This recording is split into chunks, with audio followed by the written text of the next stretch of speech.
আজ জুমার দিন আসরের পর ইফতার সামনে নিয়ে আল্লাহ রাব্বুল আলামিনের এই শক্তিশালী নাম যদি আপনারা ১৯ বার পড়েন, আপনার জীবনে কখনোই দারিদ্রতা থাকবে না। আপনার রিজিক এতটাই বৃদ্ধি হবে যা আপনি কল্পনা করতে পারবেন না। অভাবনীয়ভাবে আপনার জীবনে সচ্ছলতা দেখা দিবে। আপনি বিশ্বাস করতে পারবেন না আল্লাহ তাআলা আপনাকে এত ধন সম্পদ দান করবেন এবং আপনার যত কঠিন বিপদ আছে দূর করে দেবেন এবং আপনার চাওয়া পাওয়াগুলো পূরণ করবেন। যাই চাইবেন তাই পাবেন। আমলটি বহুবার পরীক্ষিত। আমি জুমার দিন আমল করে ফলাফল পেয়েছি, তাই বলছি না টেনে সম্পূর্ণ ভিডিও দেখার অনুরোধ রইল। আর যদি আপনারা নিয়মটা ভুল করেন টেনে ভিডিও দেখে, তাহলে দোয়া কবুল নাও হতে পারে। তাই না টেনে সম্পূর্ণ ভিডিও দেখার অনুরোধ রইল। আর যারা চ্যানেলটি সাবস্ক্রাইব করবেন, ইনশাআল্লাহ আপনাদেরও মনের আশা পূর্ণ হবে। তো আমরা অনেক সময় মনে করি কেবল হাড় ভাঙা খাটুনি বুঝি আমাদের ভাগ্য বদলে দেবে। আমরা অনেকে এটা বলি যে আপনাকে প্রচুর পরিশ্রম করতে হবে, তাহলে তো যারা ইটের ভাটায় কাজ করে তারা অনেক ধনী সম্পদশালী থাকত। কিন্তু আমরা ভুলে যাই রিজিক কেবল কপালে নয়, রিজিক তাকে আসমানে। পবিত্র কুরআনে আল্লাহ নিজেই ঘোষণা করেন, আর আকাশে রয়েছে তোমাদের রিজিক ও প্রতিশ্রুতি সবকিছু। সূরা জারিয়াত আয়াত নম্বর ২২। আমরা এই আয়াত থেকে বুঝতে পারি আমাদের রিজিক আকাশে রয়েছে। আল্লাহ রাব্বুল আলামিন রিজিক দেন আমাদের। আজকের এই বিস্তারিত আলোচনায় আমরা কুরআন ও সহিহ হাদিসের আলোকে এমন কিছু গোপন আত্মাধিক আমলের কথা জানাবো যা আপনারা চেষ্টার সাথে যুক্ত হলে ইনশাআল্লাহ অভাবের কালো মেঘ দূর হবে এবং আপনি এক অভাবনীয় সচ্ছলতার দেখা পাবেন। আল্লাহ সুবহানাহু তাআলা পবিত্র কুরআনে ইরশাদ করেন, ومن يتق الله يجعل له مخرجا ويرزقه من حيث لا يحتسب ومن يتوكل على الله فهو حسبه إن الله بالغ أمره قد جعل الله لكل شيء قدرا। যে ব্যক্তি আমাকে ভয় করে গুনাহ ছেড়ে আল্লাহ তার জন্য নির্ধারিত পথ বের করে দেন এবং তাকে এমন উৎস থেকে রিজিক দান করেন যা সে কল্পনা করতে পারেন না। সূরা তালাক আয়াত নাম্বার ২ এবং ৩।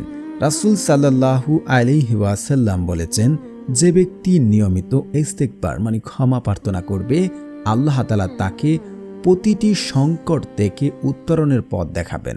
আপনি দুনিয়াতে এমন বিপদে পড়েছেন যে বিপদ থেকে বাঁচার কোনো পথ নেই, আল্লাহ রাব্বুল আলামিন ওই ইস্তিগফারকারী ব্যক্তিকে এমনভাবে উদ্ধার করবেন যা সে কল্পনা করতে কখনই পারেনি এবং সে চিন্তাও করতে পারবে না।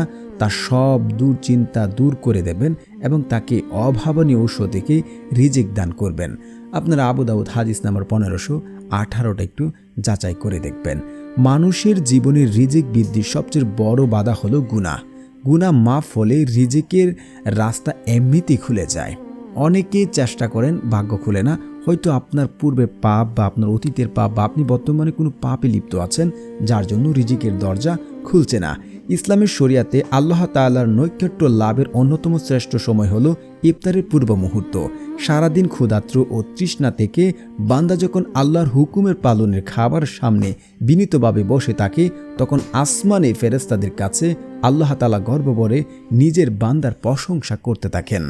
আল্লাহ তাআলা ওয়াদা ও রাসূল সাল্লাল্লাহু আলাইহি ওয়াসাল্লামের সুসংবাদ। রাসূল সাল্লাল্লাহু আলাইহি ওয়াসাল্লামে স্পষ্ট ভাষায় ঘোষণা দিয়ে বলেছেন যে ইফতারের সময় দোয়া কখনোই ফিরিয়ে দেওয়া হয় না। হাদিসে এসেছে, ৩ ব্যক্তির দোয়া ফিরিয়ে দেওয়া হয় না। ন্যায়পরায়ণ শাসক, রোজা পালনকারী ব্যক্তি যতক্ষণ না সে ইফতার করে, মাজলুমের দোয়া, অত্যাচারীদের দোয়া অত্যাচারিতদের দোয়া যে ব্যক্তি মাজলুম। সুনানে ইবনে তিরমিজি শরীফের হাদিস, সুনানে তিরমিজি হাদিস নাম্বার ৩৫৯৮। সারাদিনের ক্লান্ত আর ক্ষুধার তীব্রর মাঝে বান্দা যখন রবের কাছে হাত তুলে, তখন আল্লাহ অত্যন্ত লজ্জাবোধ করেন। সে হাতটি খালি হাতে ফেরত দেন না, তিনি কখনোই ফেরত দিতে জানেন না। তিনি লজ্জাবোধ করেন। রাসূল সাল্লাল্লাহু আলাইহি ওয়াসাল্লাম হাদিসে বলেছেন। তবে আমরা ওই সময় গপ্প গুজারিতে মেতে থাকি। আমরা আল্লাহ রাব্বুল আলামিনের কাছে বলি না, দুনিয়ার মানুষের কাছে বলে বেড়াই। আল্লাহ রাব্বুল আলামিনের কাছে যদি বলি, আল্লাহ রাব্বুল আলামিন আমাদের ভাগ্য এবং আমাদের রিজিক পরিবর্তন করার ব্যবস্থা করবেন। এটা আল্লাহর ওয়াদা। আর আল্লাহ ওই সময় দোয়া কখনোই খালি হাতে ফেরত দেয় না। আমি যে আয়াত এবং যে হাদিসের কথাগুলো বলেছি, আপনারা একটু যাচাই করে দেখবেন।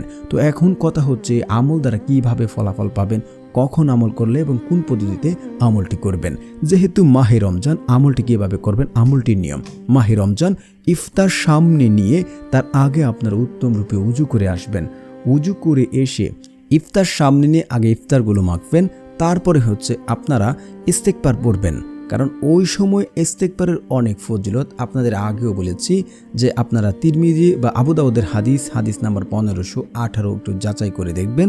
যে ব্যক্তি ইস্তেগফার পড়ে, আল্লাহ রাব্বুল আলামিন ওই ব্যক্তির জীবনের অভাব, অনটন, দারিদ্রতা, বিপদ আপদ এমনভাবে দূর করে দেবেন যা সে কোনোদিন কল্পনা করেনি, সে চিন্তা করেনি। সে যদি দুনিয়াতে এমন কোনো কঠিন বিপদে পড়ে যে বিপদ থেকে উদ্ধার হতে কোনো পথ বা কোনো পদ্ধতি খুঁজে পায় না, আল্লাহ তাআলা ওই ব্যক্তির ওই বিপদ আপদ দূর করার জন্য ব্যবস্থা করে দেন। সুবহানাল্লাহ। এবং ওই ব্যক্তিকে এমন জায়গা থেকে, এমন উৎস থেকে রিজিকের ব্যবস্থা করবেন যা সে কোনোদিন কল্পনা করেনি। তো আপনারা অবশ্যই, যদি ইফতারের সময় কম থাকে, তাহলে আপনারা 7 বার বা 11 বার ইস্তেগফার পড়বেন। অনেকে ভুল করে পড়ে আস্তাগফিরুল্লাহ এভাবে পড়বেন না।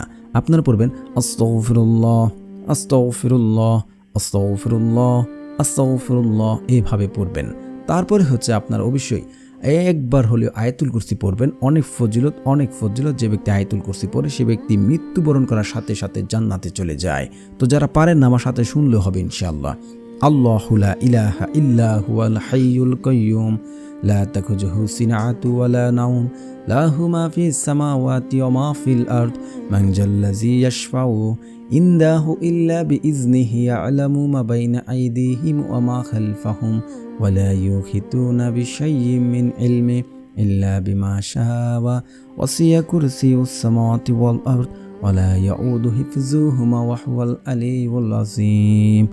তারপরে হচ্ছে আপনারা যারা হচ্ছে রাসূল সাল্লাল্লাহু আলাইহি ওয়াসাল্লামের উপরে দুরূদ পড়বেন না, তাদের দোয়া কবুল হবে না। সেটা আসমানে গিয়ে ঝুলন্ত অবস্থায় থাকবে। আপনি যদি মক্কায় গিয়েও দোয়া করেন, কোনো কাজ হবে না। তাই আপনার প্রথমে 3 বার দুরূদ শরীফ পড়বেন। আল্লাহুম্মা সাল্লি আলা মুহাম্মাদ ওয়া আলা আলি মুহাম্মাদ কামা সাল্লাইতা আলা ইব্রাহিম ওয়া আলা আলি ইব্রাহিম ইন্নাকা হামিদুম মাজিদ।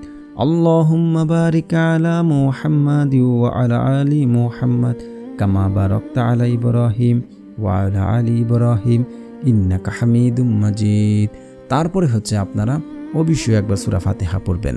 বিসমিল্লাহির রহমানির রহিম আলহামদুলিল্লাহি রাব্বিল আলামিন আর রহমানির রহিম মালিকি ইয়াউমিদ্দিন ইয়্যাকা না'বুদু ওয়া ইয়্যাকা নাস্তাঈন ইহদিনাস সিরাতাল মুস্তাকিম সিরাতাল লাযিনা আন'আমতা আলাইহিম গায়রিল মাগদুবি আলাইহিম ওয়ালাদ-দাল্লিন আমিন। তারপর হচ্ছে আপনারা 3 বার সূরা ইখলাস পড়বেন। বিসমিল্লাহির রহমানির রহিম কুল হুয়াল্লাহু আহাদ আল্লাহুস সামাদ লাম ইয়ালিদ ওয়া লাম ইউলাদ ওয়া লাম ইয়াকুল লাহু কুফুয়ান আহাদ। তারপর হচ্ছে আপনারা আল্লাহ রাব্বুল আলামিনের এই শক্তিশালী নামটি আপনারা পড়বেন। আল্লাহ রাব্বুল আলামিনের সেই শক্তিশালী নামটি আপনারা অবশ্যই এইভাবে পড়বেন। তো বন্ধুরা, যারা চ্যানেলটি সাবস্ক্রাইব করবেন, আপনাদেরও মনের আশা পূর্ণ হবে ইনশাআল্লাহ। আল্লাহ তাআলার সেই শক্তিশালী নামটি হচ্ছে ইয়া হাইয়ু ইয়া হাইয়ু ইয়া হাইয়ু ইয়া হাইয়ু। তারপর 2 হাত তুলবেন, কায়ম অনুবাক্যে কান্নাকাটি করে যদি চাইতে পারেন, আল্লাহর কসম করে বলতে পারি আপনার চাওয়া পাওয়া পূরণ হবে। আল্লাহ রাব্বুল আলামিন কখনোই তার বান্দার দোয়া ফেরত দেন না যদি শর্ত নিয়ম থাকে।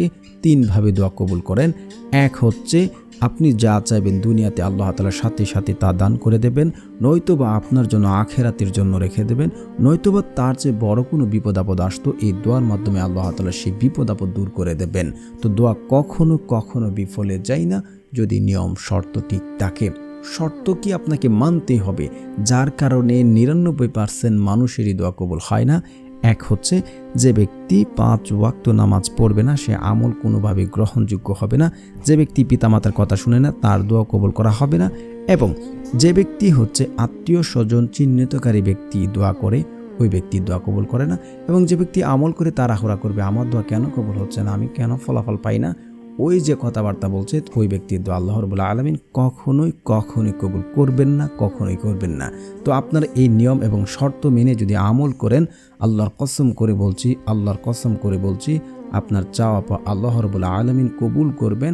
আপনি যদি বিশ্বাস করেন যে আমার দোয়া কবুল হবে, আল্লাহ আমাকে দেবে, আমি পাবো ফলাফল, ইনশাআল্লাহ আপনার দোয়া কবুল হবে, নিশ্চিত থাকতে পারেন। তো ইফতারের সামনে রেখে আল্লাহ তাআলার কাছে চাইবেন, ইনশাআল্লাহ আপনার চাওয়া পাওয়া আল্লাহ রাব্বুল আলামিন কবুল করবেন। আমলটি বহুবার পরীক্ষিত।